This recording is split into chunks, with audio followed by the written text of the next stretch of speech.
गाड़ी की बात आपने की, मेरा बड़ा पसंदीदा सवाल होता है ये गाड़ी वाला। अब आपने खुद बात कर दी, मैं स्किप भी कर सकता था इसको। किस गाड़ी में आए आप? मैं आया हूँ डबल कैबिन में। डबल केबन में, और उसके पीछे भी एक गाड़ी थी, यस है। वो कौन सी थी? वो सिंबल ऑफ स्टेट है, ठीक है ना। वो देखिए कौन सी गाड़ी है सर? वो सिंबल ऑफ स्टेट है, वो सिंगल कैबिन है। वो सिंगल केबन है, जी। आगे डबल केबन है। यस। और कितने लोगों के साथ आए आप? मैं तो अपनी सोशल मीडिया की टीम भी लाया हूँ।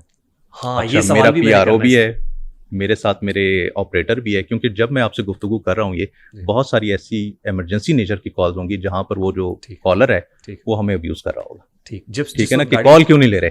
बिल्कुल ठीक। नंबर 2, जो मेरा मोबाइल है, गाड़ी पे मैं आता हूँ आपकी। अच्छा, जो मेरा मोबाइल है वो आप ये समझ लें मेरा पर्सनल मोबाइल नहीं रह गया। वो जस्ट 15 की जैसे कॉल्स आती हैं उसी तरह हमें कॉल रिसीव होती हैं। एक दिन मेरा मोबाइल आप अपने पास रख के देखें, ठीक है ना, तो आपको पता चलेगा हम कितनी कॉल्स मैं अपने पर्सनल से ले रहा हूँ, कितनी मैं ऑपरेटर से ले रहा हूँ, कितनी जो मेरा स्टाफ है वो मेरे लिए काम कर रहा है। और जो ये मेरे साथ कांस्टेबल्स चल रहे हैं, ये सिर्फ इसलिए नहीं चल रहा है कि मेरी सिक्योरिटी है या मेरा प्रोटोकॉल है, ये सिंबल ऑफ द स्टेट होते हैं, मैंडेटरी है वो। मैंडेटरी है। यानी अगर मैं ना भी रखना चाहूँ, मैं शाम को जब मैं ऑफिस आवर्स के बाद आप मेरे पास आ जाएं तो मैं तो वॉक करके भी जाता हूँ जगह। I got your point sir. जैसे वो गाड़ी रुकी तो आपकी गाड़ी का दरवाजा किसने खोला? मैंने खुद करा।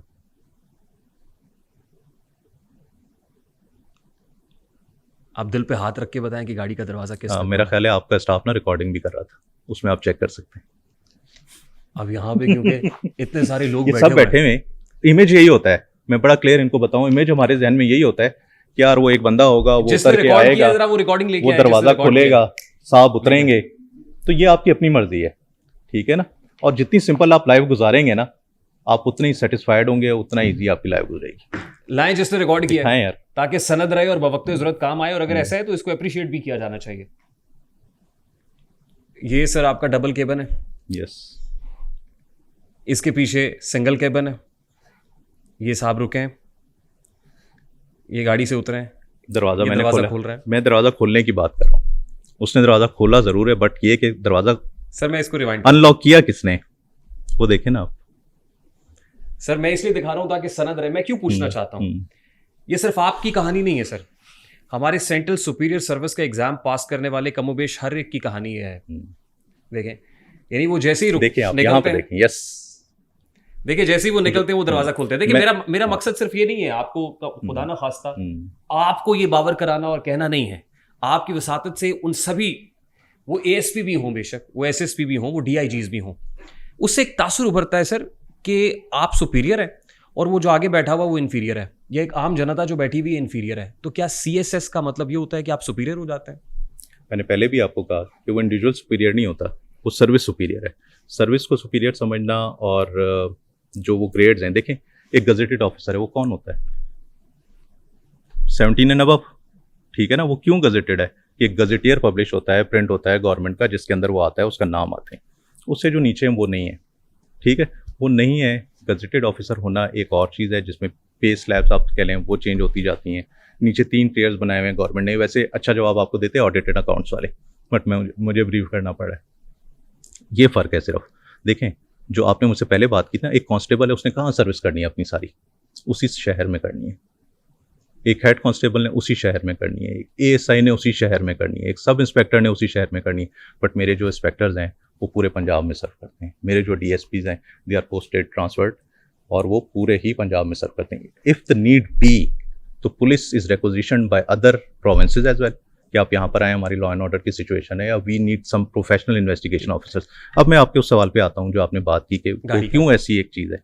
ये देखिए एक माइंड सेट है। पुलिस वाले तो अपनी गाड़ी का दरवाजा भी खुद नहीं खोलते हैं। नहीं, ऐसा नहीं है, ये एक माइंड सेट है। पुलिस वाले अगर दरवाजा ना खोलें फिर तो इंसाफ कायम हो गया।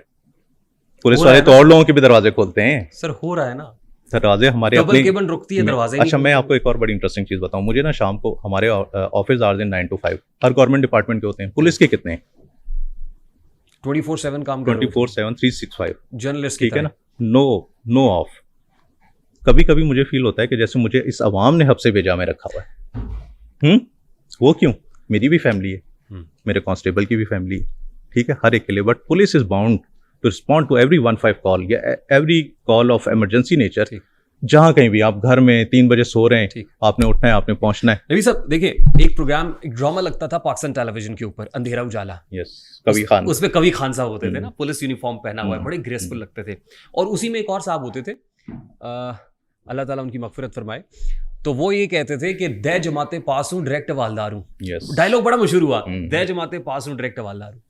तो जो CSS करता है वो डायरेक्ट ASP लग जाता है। यानी उसकी ट्रेनिंग इन्वेस्टिगेशन में या ऑपरेशंस में उस तरह से नहीं होती जैसे मिलिट्री में ट्रेनिंग होती है। आपको PMA लॉन्ग कोर्स पे जाना पड़ता है, बहुत जफाकश किस्म की ट्रेनिंग होती है, हार्ड लाइफस्टाइल आपको बनाया जाता है, आपको टेम किया जाता है फॉर मिलिट्री। आपने इन्फेंट्री में जाना है, किसी और विंग में जाना है, लेकिन यहाँ पे आप सिर्फ एक CSS का इम्तहान पास करके डायरेक्ट ASP लग जाते हैं। Is it justified? CSS के पहले जो आपने सिर्फ का लफ्ज लगाया ना, उससे मैं एग्री नहीं करता।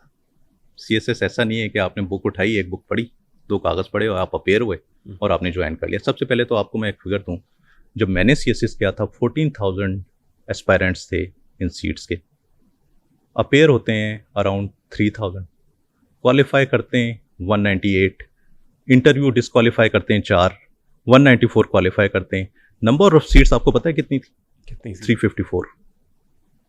सक्सेस रेशियो इतनी कम 200 सीट्स क्यों कम हुई? वो एजुकेशन हमारी, यस देखें, जो primary purpose of the government है ना, education and health, income tax collection और police as a arm of state है जो कि 5वें 6ठे नंबर पर आती है। प्राइमरी जो पर्पस है वो हमारा ये कि एजुकेट करें सोसाइटी को, सर हम उनको हेल्थ फैसिलिटीज प्रोवाइड करें। है सर जो ऐसे पास कर लेता है? नहीं, ऐसे जो पास करता है वो पास होता है, और जो सक्सेस रेशियो होती है वो भी इसलिए कम होती है कि ऐसे फेल करने वाले बहुत होते हैं। अब एक ऐसे राइटिंग के ऊपर आप ये तयन कैसे कर सकते हैं कि आप ASP लगेंगे या फॉरेन ऑफिस के अंदर जाएंगे या डिस्ट्रिक्ट मैनेजमेंट ग्रुप को ज्वाइन करेंगे? सवाल मेरा बड़ा सादा सा है। अच्छा, ये इसमें 2 बातों से मैं आपका जवाब दूंगा। एक तो ये कि जो आपकी बात है कि इंग्लिश कैसे हो, अब इसमें चेंजेस आ गई हैं। जो नया सिलेबस आया, अगर आप उसको रिव्यू करें तो बड़ा क्लियर है कि आप इंग्लिश में या उर्दू में, जैसे भी आपकी चॉइस है, आप उसमें अपेयर हो सकते हैं।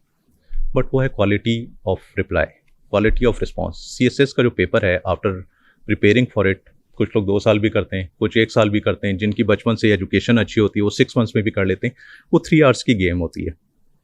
जो आपने बात की, जो पहला पेपर है जो कि CSS में इंग्लिश ऐसे का होता है, जब अपेयर होते हैं उसके अंदर, तो 3 आवर्स जिसने अच्छे अपने माइंड को मैनेज किया, उसने आउटलाइन बनाई, उसने मेन बॉडी लिखी, कंक्लूड अच्छा किया, वो सारा कुछ करके, चाहे वो ऐसे आप 1 घंटे में, मैंने अपना ऐसे 1 hour 30 minutes में लिखा था, ठीक है ना। बाकी मैंने टाइम दिया था आउटलाइन पर और उसको रिव्यू करने पर। क्या वो एक ऐसे बताता है कि एक ऑफिसर की डिसीजन मेकिंग स्किल्स बहुत अच्छी होंगी? क्योंकि हमने फील्ड में बहुत सारे ऐसे ऑफिसर्स को देखा है जो डिसीजन ही नहीं ले पा रहे होते। यस, ये तो फर्स्ट पेपर की बात हुई ना। उसके बाद 6 पेपर्स हैं टोटल जो कि मैंडेटरी थे। आपने हर पेपर को इंडिविजुअली, कोई इस्लामियात में भी फेल हो जाए तो he is not eligible for CSS। Obviously मेरा सवाल ये है कि उसमें जिसने पुलिस सर्विस को ज्वाइन करना था उसे तो उस रेलिवेंट सब्जेक्ट के सवाल होने चाहिए थे, या वो सब्जेक्ट होना चाहिए था कि ये पुलिस के लिए रेडी कर रहे हैं हम, तो वो सवालात उस तरीके से तैयार किए जाएं, रादर देन कि आप इस्लामियात या ज्योग्राफी या कोई और फॉरेस्ट्री पढ़ के या पंजाबी पढ़ के या पर्शियन रख के ये बताएं कि ये ASP साहब है क्योंकि इन्होंने टॉप किया है,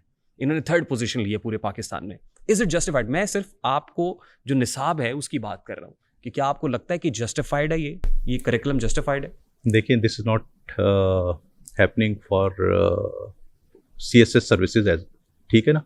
ये बाकी दीगर जितनी भी सर्विसेज हैं, मैंने टीचिंग ज्वाइन की, मेरी टीचिंग में कोई क्वालिफिकेशन नहीं थी, ठीक है। मैं 6 years वहाँ पर पढ़ाता रहा। मुझसे तो पहला सवाल ये होना चाहिए था कि यार आपकी क्या क्वालिफिकेशन है, आपकी PTC करके रहे हैं, B.Ed कर आए हैं, M.Ed करके आए हैं, जो हम आपको टीचर हायर कर लें। नो, वहाँ पर भी एक PCS का एग्जाम हुआ, वो मैं उसमें अपियर हुआ, 2 पेपर्स का था, मैंने उसको क्वालिफाई किया and joined as SST BPS 16, ठीक है। अब जो आप ये बात करें कि बड़ा रेलिवेंट क्वेश्चन होना चाहिए, देखिए स्टेट है वो सबको देख रही है, उसने 12 ग्रुप्स के लिए लोग लेने हैं, सीट्स उसने अनाउंस कर दी, उसने आपको सिलेबस दे दिया कि ये आपका सिलेबस है। जब आप क्वालिफाई उसको कर जाते हैं, then you have a long training tenure. हमारी जो सर्विस में ट्रेनिंग थी दैट वाज ऑफ 2.5 years। तो डोंट यू थिंक ये मैच्योर करने में नाकाम है? करिकुलम ठीक है, करिकुलम भी ठीक है, आगे भी ठीक है। जब जस्टिफाइड है। मैं पुलिस सर्विस में आ गया, मुझसे उन्होंने कॉल करके पूछा कि जी क्या आप विलिंग हैं ज्वाइन करने के लिए या नहीं है। बहुत सारे लोग होते हैं अनविलिंग होते हैं, वो देते हैं कि जी नहीं, we don't want to join, जो भी ग्रुप उनका आया होता है, या 1 साल बाद 2 साल बाद हम रीअपेयर होंगे। मैंने विलिंगनेस दी। देन कोयटा से मैंने ट्रैवल किया, पहले Lahore, Walton, we were trained there for 9 months, ठीक है। कोऑर्डिनेशन सारों से, ना सिर्फ एक अपने ग्रुप से, दीगर जो लोग थे, जितने भी वेलफेयर के ऑर्गेनाइजेशन यहाँ पे चल रही थी, हम उनको विजिट करते थे, जितने गवर्नमेंट इंस्टीट्यूशन से उनको हम विजिट करते थे ताकि नो हाउ हो जाए। नेक्स्ट हमारी ट्रेनिंग हुई NPA में, that was for around 1 year and 6 months, ठीक है ना, 9 months in the campus, then 6 months dutyship in the relevant area where you are posted, then 2 months in बेदिया। उसके बाद हम ग्रेजुएट करते हैं और बहुत सारे लोग उस ग्रेजुएशन को क्वालिफाई नहीं कर सकते, they have to repeat that. ये वो इंडिविजुअल्स हैं जिनकी आप बात कर रहे हैं। आप समझते हैं कि इसमें कोई तब्दीली आनी चाहिए या यही करिकुलम और यही निज़ाम चलता रहना चाहिए?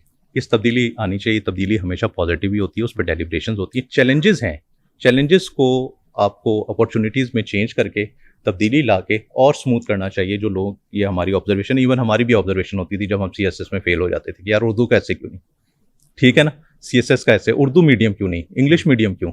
एक पेपर था इस्लामियात का, उसमें आपके पास चॉइस थी कि आप इसको उर्दू में लें या इंग्लिश में लें। सेकेंडली मेरा उर्दू लिटरेचर भी था, ठीक है ना, वो भी मैंने रखा था क्योंकि मेरी मदर उर्दू की टीचर थी मेरी, और जो उर्दू सब्जेक्ट था वो मेरा फेवरेट रहा हमेशा से, तो मैंने उर्दू में वो भी किया। उर्दू अदब से आपका लगाव रहा है? उर्दू अदब से मेरा लगाव रहा है, लेकिन मुझे शेर नहीं याद होते। अच्छा ठीक है, चलिए इस मुश्किल में हम आपको नहीं डालेंगे।